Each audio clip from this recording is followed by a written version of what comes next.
Dear class, welcome to the lecture on international development. I hope you're all well. This is an important lecture for the last assignments that you have. Assignment 5 and 6 have been joined, and they focus on international development and basically ask you questions about how fair the international development and international political economy regime are. Are they fair to third world nations, right? What is the role of power in these regimes? So what is international development? Where does the idea come from? So it's essentially a belief system promoted within the Bretton Woods system. You remember that the Bretton Woods system was created by the US and also some of the European countries such as UK, and they promote the idea that all nations can develop economically to the stages of advanced nations if only they adopt certain paths in policymaking.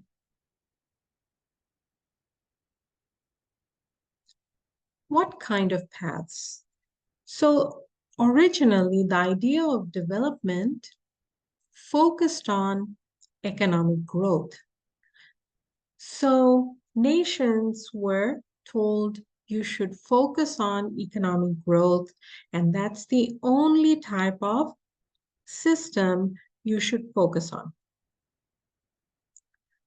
How are you going to have economic growth? Well, they say, open your national borders to international trade and finance and establish markets locally. Join the international market system.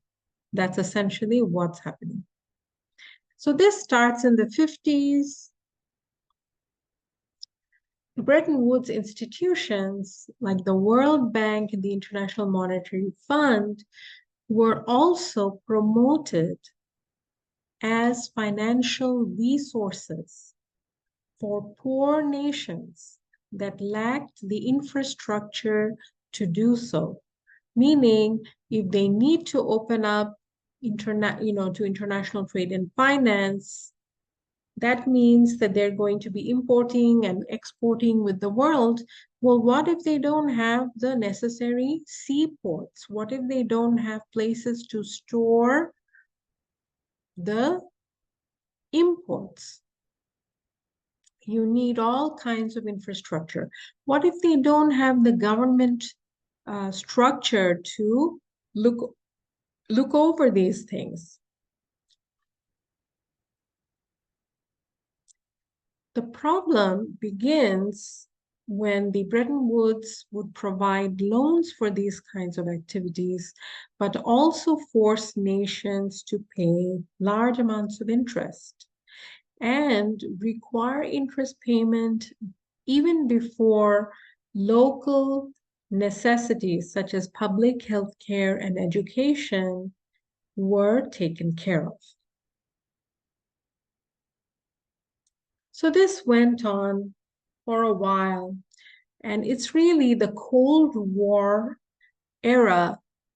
Until the end of the Cold War, nations really did not have the power or the economic or the sort of political climate to address change. Once this Cold War mentality ended, we saw the US kind of backing off from building new weapons and focusing more on issues that were related to trade and aid. So some Nobel Prize winning economists who were working in the United Nations and on theories related to economic development, such as Amartya Sen, started to openly call for more meaningful measures of economic development than economic growth. And this would allow nations to stop focusing on showing economic growth measures to the United Nations, World Bank, and the IMF, right? So they can say, look, we have something else to work on now. We should really focus on other things instead of interest payments, right? Because we really have to prioritize human development. So now we have the Human Development Index as a result of the pioneering work of Amartya Sen and others, which shows not just economic growth rates, but poverty, inequality, and other measures. For example, a nation has achieved a certain level of primary education enrollment. So that will be part of the Human Development Index model.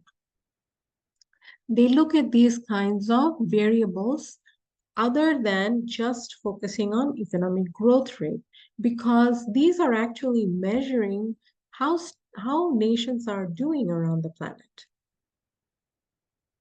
So let's stop here in this video, and I'm adding another short video on the theoretical basis of economic development.